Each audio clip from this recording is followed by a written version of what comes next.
Ano ang preparasyon mo at ine-expect ng mga taong ipapakita mo sa battle na to?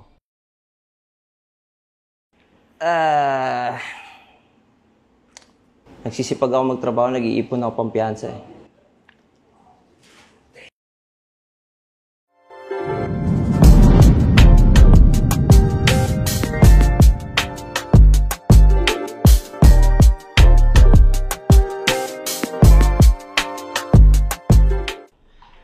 Pangil sa pangil, matira mayaman, semifinals sa SMX SM Lanang Davao City. Sixth Threat versus Shei. Shei, kamusta? Ito, excited na sa battle. Sixth Threat, kamusta? Same old. Ano lang, focus sa pamilya, ganun, tsaka ibang mga project din. Ano ang preparasyon mo at ine-expect ng mga taong ipapakita mo sa battle na to?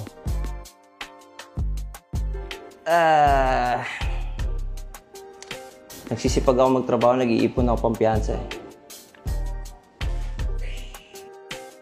eh. Kasi nag-research lang konti, no? Sabi kasi Article 353 ng Revised Penal Code, mga 10,000 to 20,000 yung bail amount. So, kailangan ko pag-ipunan, di ko afford. Six, ikaw, kamusta? Anong preparation mo sa battle na to? Ano yung inaasahan ng mga fans sa'yo? Honestly, wala pa ako na ito kasi tagal ko na nakakausap din at alam mo yung minsan hindi talaga sumagi sa isip ko na magpapang-abot kami kahit nabuo yung poster. Putang ina, totoo ba to? Magpapang-abot kami ng isang Shea, parang ganun. So, hindi siya may mga ibang match-up na alam ko nakikita ko posibleng mangyayari talaga sooner or later. Pero itong Shea, man, so parang hindi pa siya.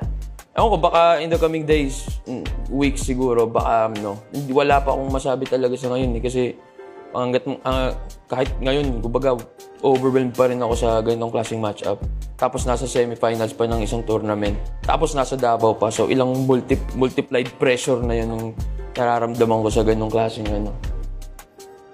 Palagay mo, Shea, may pag-asa ka mag-champion dito sa Pangil sa Pangil?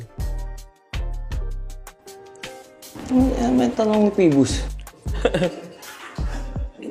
Siyempre, kaya nga ako sumali. Kung tingin ko wala akong pag-asa, di ako sasali. Pero I acknowledge na mahusay yung kalaban ko ngayon kaysa sa last time.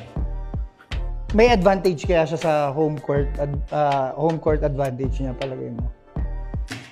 Sa kanya siguro, positive effects siguro sa kanya, pero negative effects sa akin wala. Wala akong pakialam sa crowd. Ikaw, Six, palagay mo, may pag-asa ka mag-champion dito? Ewan ko, tingin ko kahit anong gawin ko, di ako mananalo kay Shea. Papahambal lang yan. Kaya ganun. So, hindi, tingin ko okay na ako sa semifinals na ganun. Para kahit anong mangyari, hindi na din ganun ka sa akin. Pero yun nga, makalaban siya yung malaking bagay na sa akin. Sobrang last ng laban na paparating na to, Shea versus Sixth Threat sa SMX SM Davao City. Sagbangan na. Yeah.